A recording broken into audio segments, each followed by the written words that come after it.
Здравствуйте, уважаемые друзья! С вами я, Юрий Тютченко, кандидат ветеринарных наук, и в этом видеоподкасте рассмотрим, что лучше при откорме свиней – премикс или БМВД. Очень часто мне задают этот вопрос. Для того, чтобы все было понятно, необходимо сначала разобраться, а какая между ними разница. Итак, все по порядку. Для того, чтобы свиньи хорошо и быстро откармливались, необходимо, чтобы их рацион был сбалансирован по многим веществам.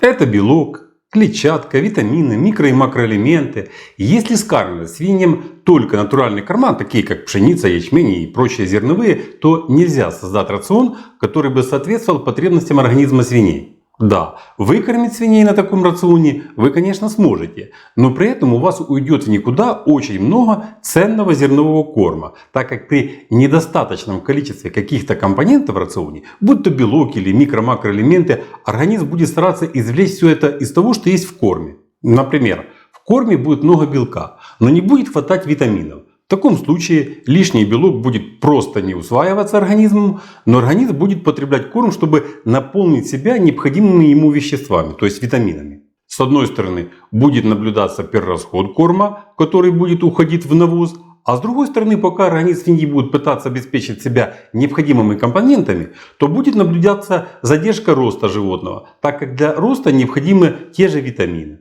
И это касается не только витаминов, а всего. Витамины это я для примера упомянул. Понятно, что для того, чтобы построить дом, то сначала надо обеспечить строительство кирпичами. Вот точно так же и в этой ситуации. Организм животного все равно обеспечит себя необходимыми ему компонентами. Но на это уйдет время и будет перерасход кормов. Поэтому, чтобы сделать откорм свиней эффективным, необходимо использовать сбалансированные по основным питательным и биологически действующим веществам комбикорма.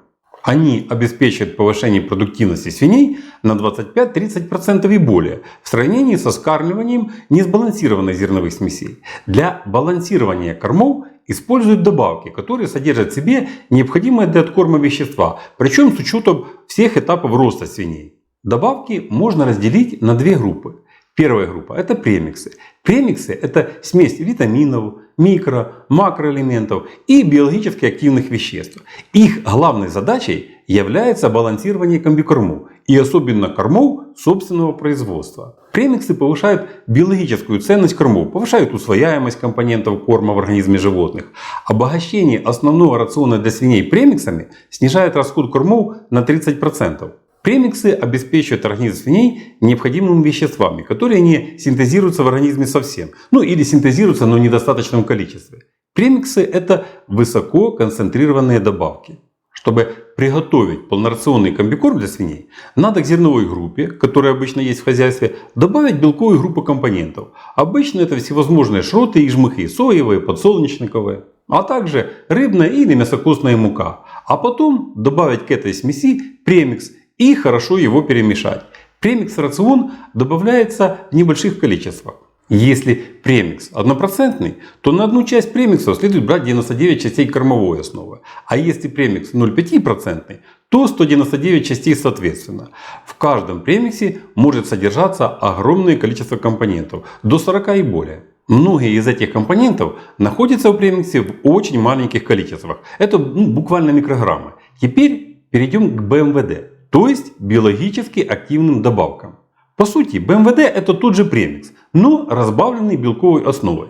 Как правило, это отходы маслоэкстракционной промышленности. Это соевые и подсолнечниковые шроты, измельченное зерно бобовых культур, кормовые дрожжи. В общем, это высокобелковые компоненты. Благодаря тому, что БМВД это по сути премикс, разбавленный высокобелковыми компонентами, то норма ввода его в полнорационный комбикорм на порядок выше, чем у премикса. Если премикс вносится в комбикорм в пределах 1%, то БМВД в обычном количестве 10-30% по массе. Теперь перейдем к тому, а что лучше использовать для откорма свиней – премикс или БМВД.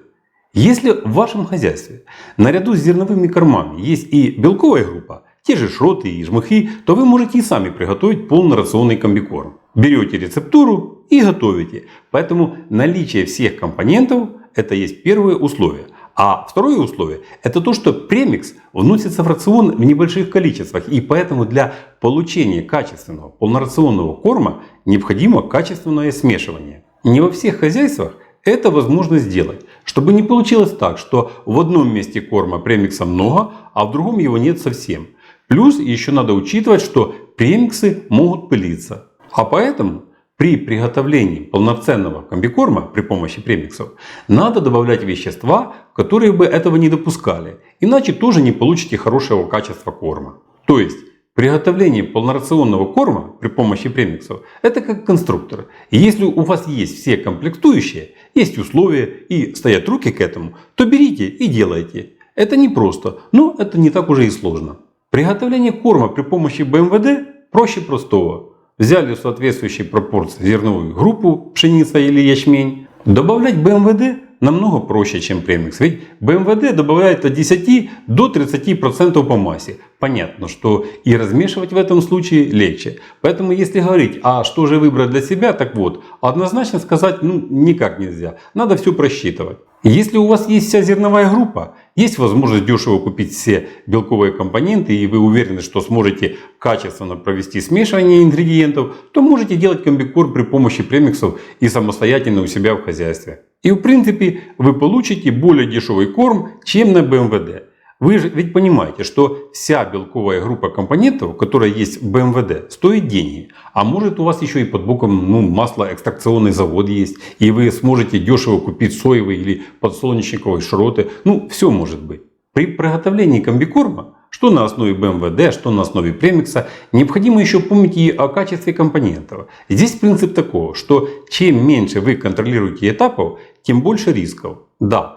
Вы можете и на основе премикса приготовить некачественный корм, но это уже ваша ответственность за качество компонентов. Что касается БМВД, то вы получаете еще больше рисков, если не досмотрите. Ведь белковые компоненты – это скоропортящиеся компоненты. Если условия хранения БМВД были хорошими и длительность хранения не нарушена, то есть вероятность того, что это БМВД качественное. Но все надо контролировать. Например, раньше, лет 20 назад, еще и 10 лет назад, получить хороший комбикорм с комбикормового завода было практически невозможно. Качественный комбикорм – это было редкое явление. И повлиять на эту ситуацию было практически невозможно. И даже зная, что комбикорм не очень качественный, а то и вовсе плохой, все равно кормили. А что делать? Другого выхода просто не было. Поэтому учитывайте и просчитывайте все нюансы. И делайте правильный выбор. В каждом отдельном хозяйстве этот выбор может быть разным. И это нормально. Но в принципе на старте я бы рекомендовал все-таки использовать БМВД. Так проще. Больше гарантий и так меньше рисков. Но это не больше, чем рекомендация. Эта тема требует более детального рассмотрения, что мы обязательно и сделаем. Но это будет уже в наших последующих выпусках. А пока на этом все. Здоровья вам и вашим поросятам. Подписывайтесь на наш канал и до новых встреч.